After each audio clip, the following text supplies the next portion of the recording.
নমস্কাৰ বন্ধু বান্ধৱীসকল, এতিয়া মই আছোঁ পশ্চিম দৰঙৰ অগ্ৰণী শিক্ষানুষ্ঠান বনমাজা উচ্চতৰ মাধ্যমিক বিদ্যালয় প্ৰাংগণত। আজি ঘোষিত হোৱা উচ্চতৰ মাধ্যমিক চূড়ান্ত বৰ্ষৰ যি ফলাফল ঘোষণা কৰিলে, তাত এই বিদ্যালয়ৰ ছাত্ৰ ছাত্ৰীসকলে এক সুন্দৰ ৰিজাল্ট কৰিবলৈ সক্ষম হৈছে। গতিকে এই বিদ্যালয়ৰ সুন্দৰ পৰিৱেশ লগতে ছাত্ৰ ছাত্ৰী শিক্ষাগুৰুসকলৰ মনৰ ভাৱ আপোনালোকক জনাবলৈ চেষ্টা কৰিম। গতিকে ভিডিঅ'টি আৰম্ভণিৰ পৰা শেষলৈকে চাবলৈ নাপাহৰিব। আহক আমি এতিয়া এক সুন্দৰ পৰিৱেশৰ মাজলৈ উভতি যাওঁ।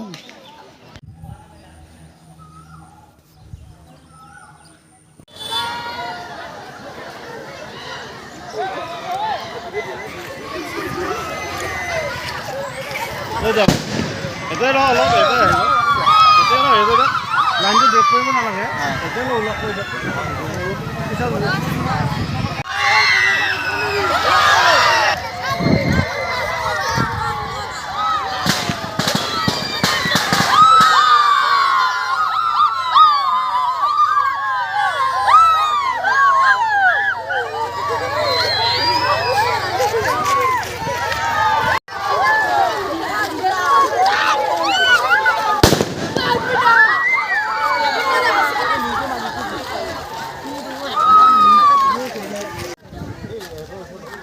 নব বেলেগে দেখাম না, বেলেগে দেখাম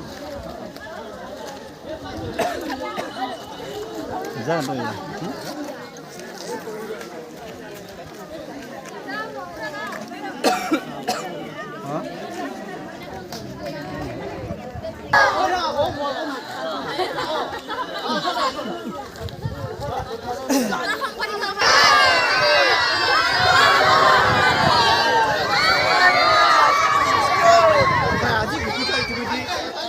ইতিমধ্যে ঘোষিত উচ্চতৰ মাধ্যমিক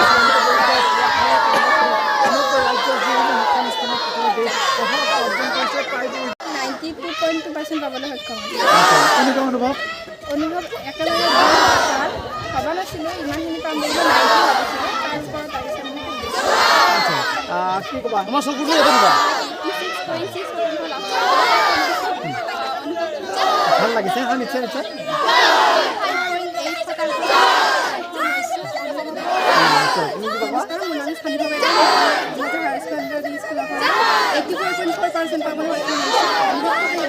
নিশ্চয়, যিহেতু আচলতে ব্যক্তিগত সাধাৰণতে চৰকাৰী বিদ্যালয়ৰ প্ৰতি মানুহৰ এটা অনীহা আহিছে। এই সন্ধিক্ষণতো আমাৰ যিখিনি ছাত্ৰ ছাত্ৰী আমাৰ বিদ্যালয়ত অধ্যয়ন কৰিছিল, আমি তেখেতসকলক যৎপৰোনাস্তি চেষ্টা চলাইছিলোঁ আৰু সেই চেষ্টাৰ যিটো সামগ্ৰিক প্ৰচেষ্টা শিক্ষক শিক্ষয়িত্ৰীকে আদি কৰি সেইখিনিৰ ফলাফল হিচাপে আজি আমি যিটো ফলাফল পাইছোঁ, নিশ্চয় আমি সুখী হৈছোঁ আৰু এই বাৰ্তাটোৱে নিশ্চয় আমাক সকলোকে আপ্লুত কৰিব বুলি আশা কৰোঁ।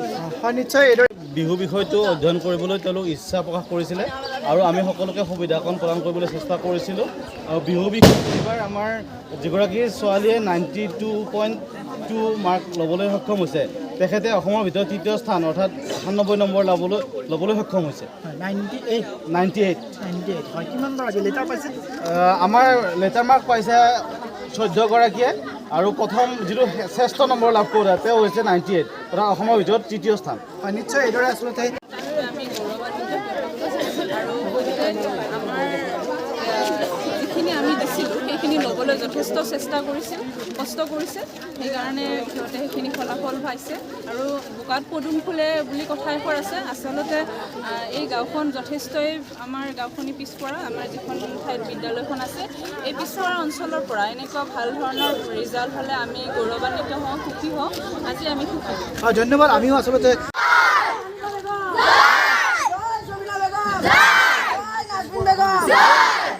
উপস্থিত হৈছোঁ দৰঙৰ পশ্চিম প্ৰান্তৰ বনমাজা উচ্চতৰ মাধ্যমিক বিদ্যালয় চৰকাৰী বিদ্যালয়।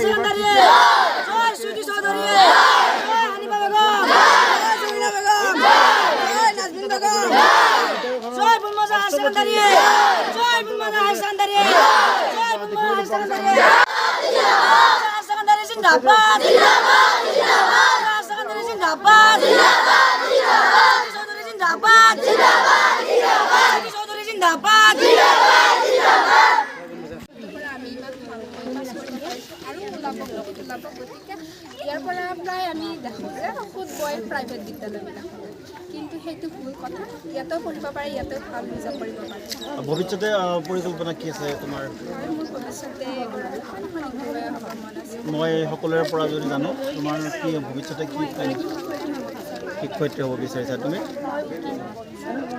ওকালতি কৰিব বিচাৰিবা আৰু মই এগৰাকী শিক্ষাৰ্থী হ'ব বিচাৰোঁ হয় নিশ্চিতভাৱে তেওঁলোকৰ যি প্ৰফেশ্যন তেওঁলোকে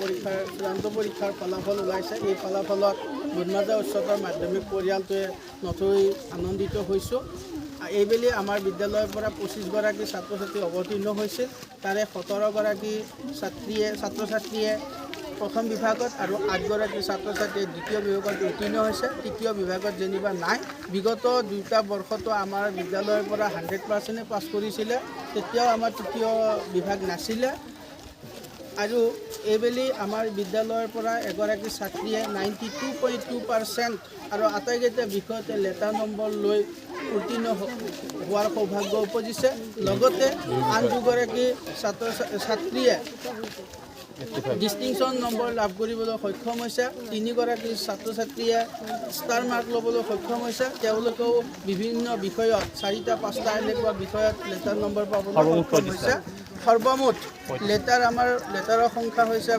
35টা ইয়াৰ ভিতৰতে আমি এই বিদ্যালয়খনত প্ৰথমবাৰৰ বাবে এই অঞ্চলত বিহু ছাবজেক্টটো ইনক্লুড কৰিছিলোঁ আৰু বিহু ছাবজেক্টটোৰ প্ৰতি ছাত্ৰ ছাত্ৰীসকলৰ যিটো ইচ্ছা সেইটো দেখি আমি অভিভূত হৈছিলোঁ সেই অনুক্ৰমে এইবেলি আমাৰ বিদ্যালয়ত 25গৰাকী ছাত্ৰ ছাত্ৰীয়ে বিহু বিষয়টো অধ্যয়ন কৰিছিল আৰু তাৰ ভিতৰত 14গৰাকী ছাত্ৰ ছাত্ৰীয়ে বিহু বিষয়টোত লেটাৰ পাবলৈ সক্ষম হৈছে উল্লেখযোগ্য যে এগৰাকী ছাত্ৰীয়ে 98 নম্বৰ লাভ কৰি বিহু বিষয়টোত অসমৰ ভিতৰতে তৃতীয় স্থান দখল কৰিবৰ কাৰণে সক্ষম হৈছে এনে এটা পৰিৱেশত বা এনে এটা পিছপৰা অঞ্চলত চৰকাৰী বিদ্যালয়ৰ প্ৰতি যিটো মানুহৰ অনীহা বা অবিশ্বাস ইয়াত ভাল ফলাফল লাভ কৰিব পাৰিব না নাই সেই যিটো প্ৰশ্নবোধক সদায় থাকে এই ক্ষেত্ৰত আজি আমি আমাৰ ছাত্ৰ ছাত্ৰীসকলে এটা উত্তৰ প্ৰদান কৰিবলৈ সক্ষম হৈছে যে চৰকাৰী বিদ্যালয়তো ভালদৰে অধ্যয়ন কৰিলে শিক্ষকসকলৰ কথা মতে যদি আগবাঢ়ে আৰু ভালদৰে যদি শিক্ষকসকলেও পাঠদান কৰে ছাত্ৰ ছাত্ৰীসকলৰ সমস্যাৰাজিৰ ওপৰত যদি গভীৰভাৱে গৱেষণা কৰি সেই ধৰণৰ পাঠদান কৰে নিশ্চয় চৰকাৰী বিদ্যালয়ত অধ্যয়ন কৰিলেও ছাত্ৰ ছাত্ৰীসকলে বিনা দ্বিধাই যে ভাল ফল লাভ কৰিব পাৰি তাৰে এক উজ্জ্বল প্ৰমাণ বা নিদৰ্শন হিচাপে আজি বুনমাজাৰ উচ্চতৰ মাধ্যমিক বিদ্যালয়ে দাঙি ধৰিবলৈ সক্ষম হৈছে এই ৰিজাল্টটোত সামগ্ৰিকভাৱে আমি গোটেই পৰিয়ালটোৱে সুখ অনুভৱ কৰিছোঁ আশা ৰাখিছোঁ এই অঞ্চললৈ পৰৱৰ্তী দিনতো বিদ্যালয়খনে কিছু সুখৰ অনুভূতি কিছু শিক্ষাৰ প্ৰতি মানুহৰ সজাগ সচেতনতা জাগৰণ আনি দিব পাৰিব বুলি মই আত্মবিশ্বাস কৰিছোঁ স্থানীয় ৰাইজকো মই ধন্যবাদ জ্ঞাপন কৰিছোঁ আৰু SMDCৰ মেম্বাৰ বা বিষয়ববীয়াসকলেও সময়ে সময়ে আহি বিদ্যালয়খনৰ যিখিনি কথা বতৰা তদাৰক কৰে সেইখিনিৰ প্ৰতিও মই তেখেতসকলক ধন্যবাদ আৰু কৃতজ্ঞতা জ্ঞাপন কৰিছোঁ আৰু আজি ইয়াত সমবেত আটাইলৈকে মই এই চেগতে অসমৰ সকলো শিক্ষাৰ্থীসকলকো ভাল ফলাফল দেখুওৱাৰ বাবে কৃতজ্ঞতা আৰু ধন্যবাদ নিবেদন কৰিছোঁ